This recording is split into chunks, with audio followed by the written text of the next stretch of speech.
Excuse me. All right. The pages 14 to 22. I'm gonna read through all the like main text, and then I'm gonna go back and read the. There's like a couple other things, but okay. Starting on page 14. Um, Columbus comes upon a new world. The stage was now set for a cataclysmic shift in the course of history, the history not only of Europe, but of all the world. Europeans clamored for more and cheaper products from the lands beyond the Mediterranean. Africa had been established as a source of abundant slave labor for plantation agriculture. The Portuguese voyages had demonstrated the feasibility of long-range ocean navigation. In Spain, a modern national state was taking shape, with the unity, wealth, and power to shoulder the formidable tasks of discovery, conquest, and colonization. The dawn of the Renaissance in the 14th century nurtured an ambitious spirit of optimism and adventure. Printing presses, introduced about 1450, facilitated the spread of scientific knowledge. The mariner's compass, possibly borrowed from the Arabs, eliminated some of the uncertainties of sea travel. Meanwhile, across the ocean, the unsuspecting New World innocently awaited its European discoverers. Onto this stage stepped Christopher Columbus. This skilled Italian seafarer persuaded the Spanish monarchs to outfit him with 3 tiny but seaworthy ships, manned by a motley crew. Daringly, he unfurled the sails of his cockleshell craft and headed westward. His superstitious sailors, fearful of venturing into the oceanic unknown, grew increasingly mutinous. After 6 weeks at sea, failure loomed, until on October 12, 1492, the crew sighted an island in the Bahamas. A new world thus swam within the vision of the Europeans. Columbus's sensational achievement obscures the fact that he was one of the most successful failures in history. Seeking a new water route to the fabled Indies, he in fact had bumped into an enormous land barrier blocking the ocean pathway. For decades thereafter, explorers strove to get through it or around it. The truth gradually dawned that sprawling new continents had been discovered. Yet Columbus was at first so certain that he had skirted the rim of the Indies that he called the native people Indians, a gross geographical misnomer that somehow stuck. Columbus's discovery would eventually convulse 4 continents: Europe, Africa, and the 2 Americas. Thanks to his epical voyage, an interdependent global economic system emerged on a scale undreamed of before he set sail. Its workings touched every shore washed by the Atlantic Ocean. Europe provided the markets, the capital, and the technology. Africa furnished the labor, and the New World offered its raw materials, especially its precious metals and its soil for the cultivation of sugarcane. For Europeans as well as for Africans and Native Americans, the world after 1492 would never be the same, for better or worse.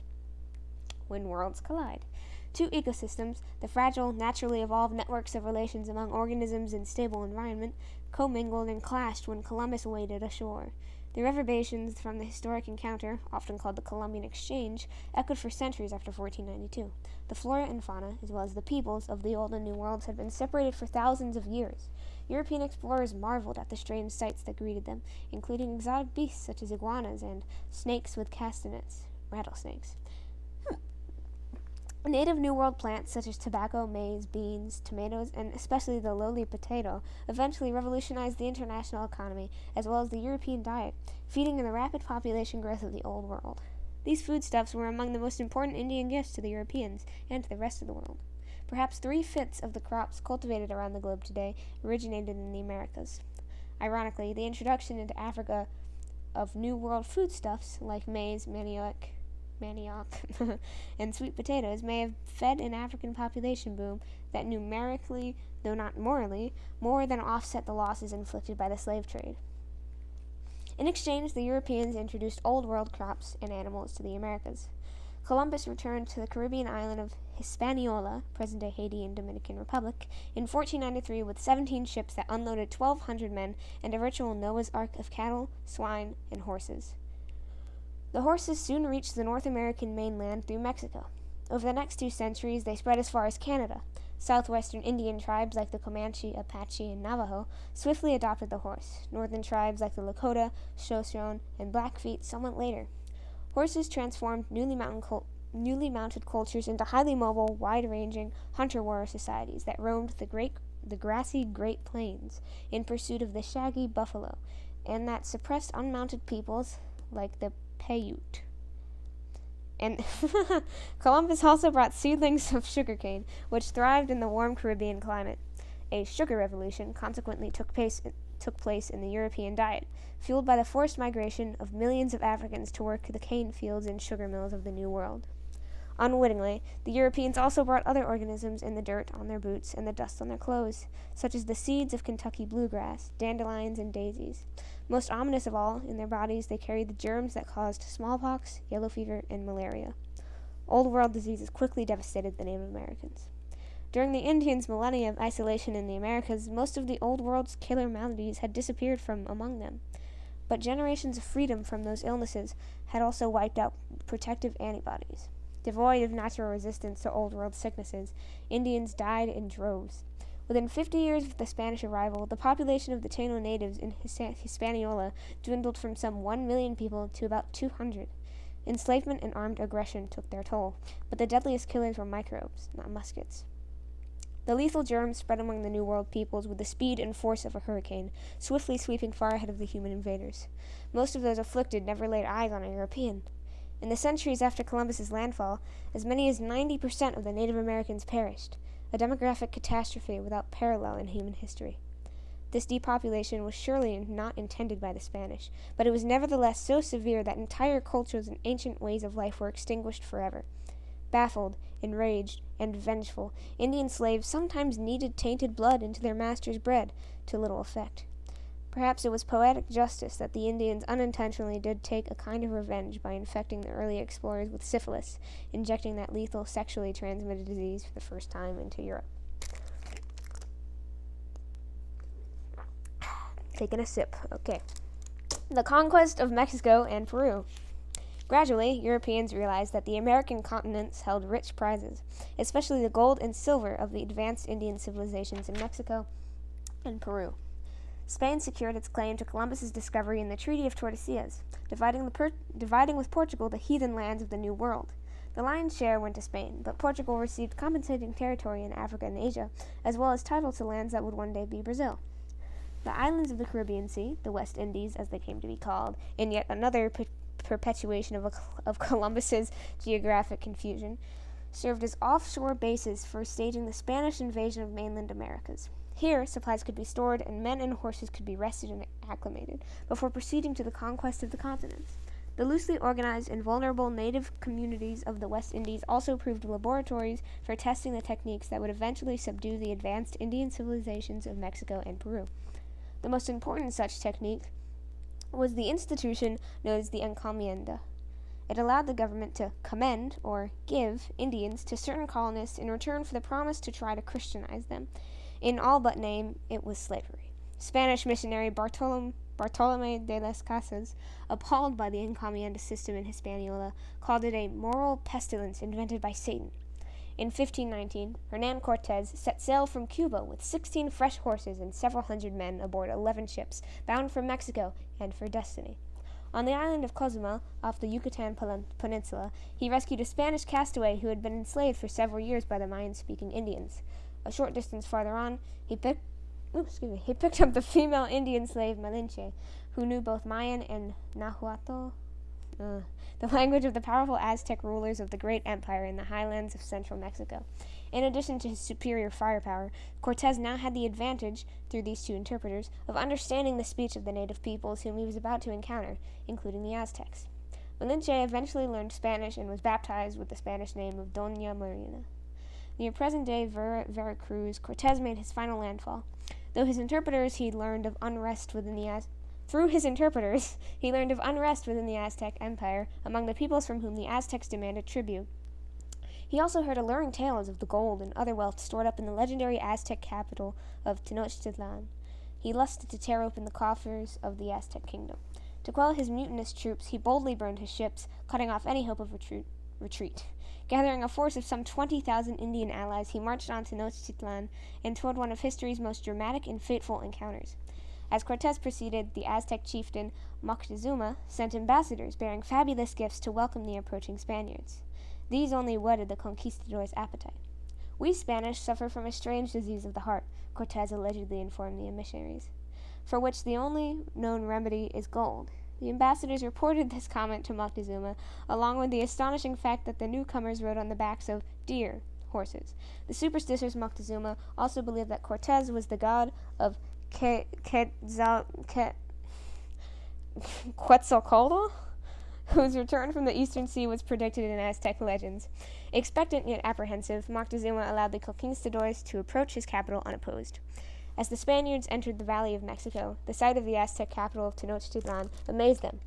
With 300,000 inhabitants spread over 10 square miles, it rivaled in size and pomp any city in contemporary Europe. The Aztec metropolis rose from an island in the center of a lake, surrounded by floating gardens of extraordinary beauty. It was connected to the mainland by a series of causeways and supplied with fresh water by an artfully designed aqueduct. Moctezuma treated Cortez hospitably at first, but soon the Spaniards' hunger for gold and power exhausted their welcome. They thirsted mightily for gold. They stuffed themselves with it. They starved for it. They lusted for it, like pigs, said one Aztec. On the Noche Triste, sad night of June 30th, 1520, the Aztecs attacked, driving the Spanish down the causeways from the Tenochtitlan in a frantic, bloody retreat. Cortez then laid siege to the city, and it capitulated on August 13th, 1521. That same year, a smallpox epidemic burned through the Valley of Mexico. The combination of conquest and disease took a grisly toll. The Aztec Empire gave way to 3 centuries of Spanish rule. The temples of Tenochtitlan were destroyed to make way for the Christian cathedrals of Mexico City, built on the site of the ruined Indian capital. And the native population of Mexico, winnowed mercilessly by the invaders' diseases, shrank from some 20 million to 2 million people in less than a century.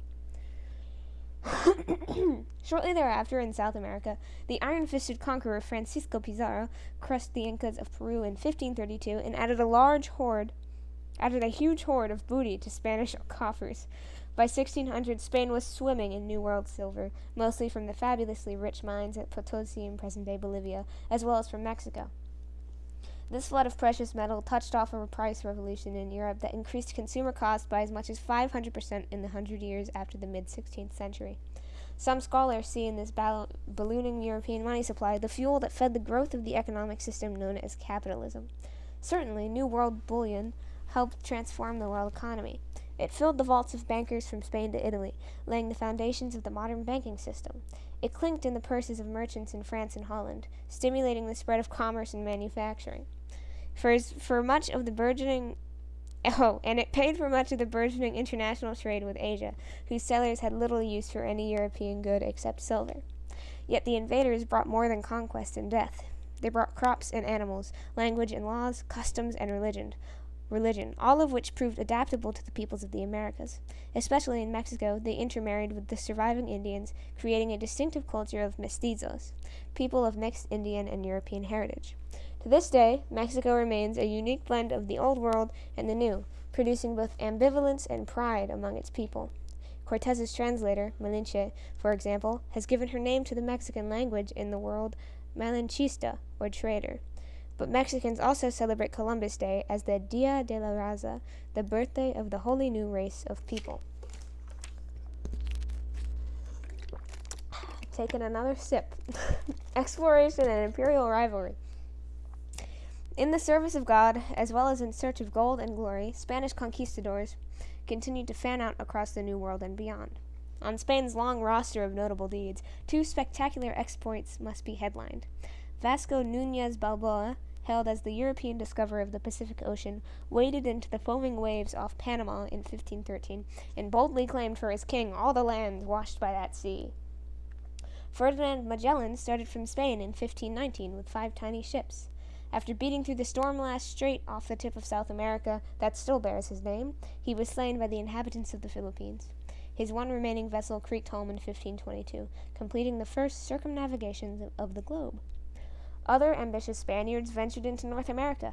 In 1513 and 1521, Juan Ponce de Leon explored Florida, which he at first thought was an island. Seeking gold, and probably not the mythical fountain of youth, he instead met with death by an Indian arrow.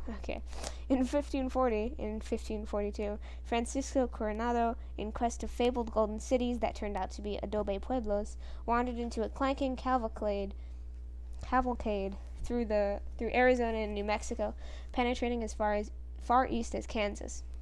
En route, his expedition discovered 2 awesome natural wonders, the Grand Canyon of the Colorado River and enormous herds of buffalo, bison.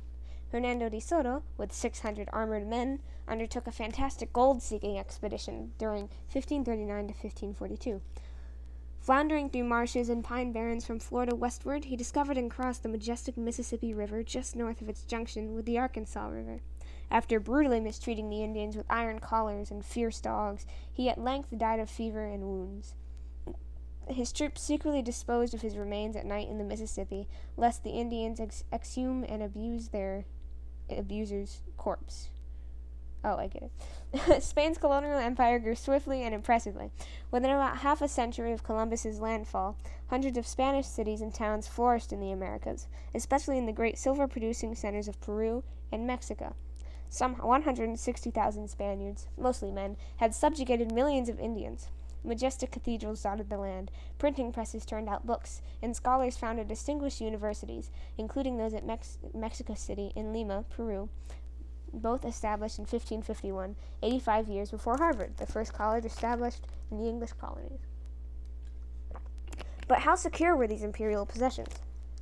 Other powers were already sniffing around the edges of the Spanish domain, eager to bite off their share of the promised wealth of the new lands. The upstart English sent Giovanni Caboto, known in English as John Cabot, to explore the northeastern coast of North America in 1497 and 1498. The French king dispatched another Italian mariner, Giovanni de Verrazzano, to probe the eastern seaboard in 1524. 10 years later, the Frenchman Jacques Cartier journeyed hundreds of miles up the St. Lawrence River.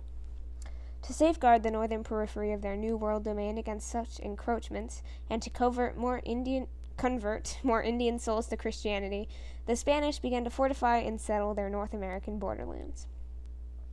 In a move to block French ambitions and to protect the sea lanes to the Caribbean, the Spanish erected a fortress at St. Augustine, Florida, in 1565, thus founding the oldest continually inhabited European settlement in the future United States. Yay! In Mexico, the tales of Coronado's expedition in the 1540s to the upper Rio Grande and Colorado River regions continued to beckon the conquistadors northward. A dust-begrimed expeditionary column with 83 rumbling wagons and hundreds of grumbling men, traversed the Barra Sonora Desert from Mexico into the Rio Grande Valley in 1598. Led by Don Juan de the Spaniards cruelly abused the Pueblo peoples they encountered. In the Battle of Acoma, in 1592, the victorious Spanish served 1 foot of each surviving Indian. Severed one foot of each surviving Indian. They proclaimed the area to be the province of New Mexico in 1609 and founded its capital at the Santa Fe the following year. Spanish settlers in New Mexico found a few furs and precious little gold, but they did discover wealth of souls to be harvested for the Christian religion. The Roman Catholic mission became the central institution in colonial New Mexico until the missionaries' efforts to suppress native religious customs provoked an Indian uprising called the Pope's Rebellion? The Pope's Rebellion or the Pope's Rebellion in 1680. The Pueblo rebels destroyed every Catholic church in the province and killed a score of priests and hundreds of Spanish settlers. In a reversal of Cortez's treatment of the Aztec temples more than a century earlier, the Indians rebuilt a kiva, or ceremonial religious chamber, on the ruins of the Spanish plaza at Santa Fe. It took nearly half a century for the Spanish fully to reclaim New Mexico from the insurrectionary Indians. Meanwhile, as a further hedge against the ever-threatening French, who had sent an expedition under Robert de La Salle down the Mississippi River in the 1680s, the Spanish began around 1716 to establish settlements in Texas. Some refugees from the Pueblo uprising tricked into Texas, and a few missions were established there, including the one at San Antonio, later known as the Alamo. But for at least another century, the Spanish presence remained weak in the distant northeastern outpost of Spain's Mexican Empire. To the west, in California, no serious foreign threat loomed, and Spain directed its attention there only belatedly. Juan Rodriguez Cabrillo had explored the California coast in 1542, but he failed to find San Francisco Bay or anything else of much interest. For some 2 centuries thereafter, California slumbered undisturbed by European intruders. Then, in 1769, Spanish missionaries led by Father Junipero Serra founded at San Diego the first of a chain of 21 missions that wound up the coast as far as Sonoma, north of San Francisco Bay. Father Serra's brown-robed Franciscan friars toiled with zealous devotion to Christianize the 300,000 native Californians. They gathered the semi-nomadic Indians who into fortified missions and taught them horticulture and basic crafts. These mission Indians did adopt Christianity, but they also lost contact with their native cultures and often lost their lives as well, as the white man's diseases doomed these biologically vulnerable peoples. The misdeeds of the Spanish in the New World obscured their substantial achievements and helped give birth to the Black Legend. This false concept held that the conquerors merely tortured and butchered the Indians, killing for Christ, stole their gold, infected them with smallpox, and left little but misery behind. The Spanish invaders did indeed kill, enslave, and infect countless natives, but they also erected a colossal empire, sprawling from California and Florida to Tierra del Fuego. They grafted their culture, laws, religion, and language onto a wide array of native societies, laying the foundations for a score of Spanish-speaking nations. Clearly, the Spaniards, who had more than a century's head start over the English, were genuine empire builders and cultural innovators in the New World. As compared with their Anglo-Saxon rivals, their colonial establishment was larger and richer, and it was destined to endure more than a quarter of a century longer. And in the last analysis, the Spanish paid the Native Americans the high compliment of fusing with them through marriage and incorporating indigenous culture into their own, rather than shunning and eventually isolating the Indians as their English adversaries would do. Oh, I dropped my water. Okay, so that's a chapter. There was one thingy on page 18. This thingy on page 18. It talks about the conquistadors. Let's read that. Okay. In 1492, the same year that Columbus sighted America, the great Moorish city of Granada in Spain fell after a 10-year siege. For 5 centuries, the Christian kingdoms of Spain had been trying to drive the North American Muslim Moors, the dark ones in Spanish, off the Iberian Peninsula, and with the fall of Granada they succeeded. But the lengthy Reconquista had left its mark on Spanish society.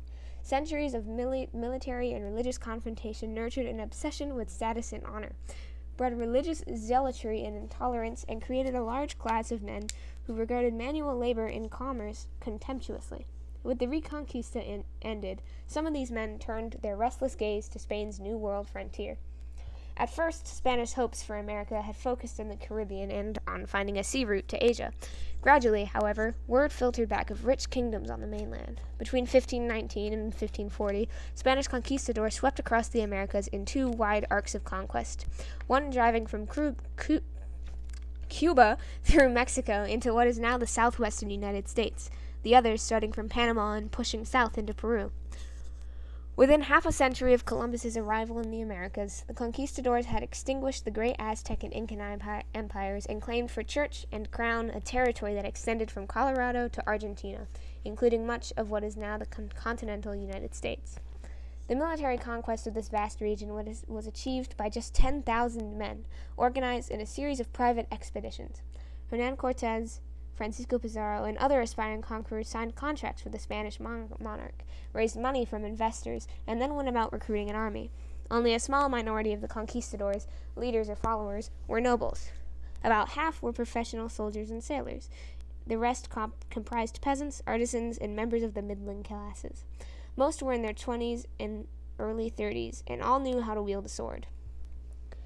Diverse motives spurred these motley adventures. Some hoped to win royal titles and favors by bringing new peoples under the Spanish flag. Others sought to ensure God's favor by spreading Christianity to the pagans. Some men hoped to escape dubious pasts, and others sought the kind of historical adventure experienced by heroes of classical antiquity. Nearly all shared a lust for gold. As one of Cortez's foot soldiers put it, "We came here to serve God and the king, and also to get rich." One historian adds that the conquistadors first fell on their knees and then fell upon the aborigines. Armed with horses and gunpowder and preceded by disease, the conquistadors quickly overpowered the Indians, but most never achieved their dreams of glory. Few received titles of nobility, and many of the rank and file remained permanently indebted to the absentee investors who paid for their equipment. Even when an expedition captured exceptionally rich booty, the spoils were unevenly divided. Men from the commander's home region often received more, and men on horseback generally got 2 shares to the infantrymen's one. The conquistadors lost still more power as the crown gradually tightened its control on the New World. By the 1530s in Mexico and 1550s in Peru, colorless colonial administrators had been replaced by freebooting conquistadors. Nevertheless, conquistadors achieved a kind of immortality. Because of a scarcity in Spanish women in the early days of the conquest, many of the conquistadors married Indian women. The soldiers who conquered Paraguay and received 3 native women each, and Cortez's soldiers in Mexico, who were forbidden to consort with pagan women, quickly had their lovers baptized into the Catholic faith. Their offspring, the new race of mestizos, formed a cultural and biological bridge between Latin America's European and Indian races. Okay, and that is all. At the end of the chapter, there's like a list of key terms. I think that's probably like, a list of key terms and people to know. So I think that's probably what we should study for the vocab quiz. But yeah, yay.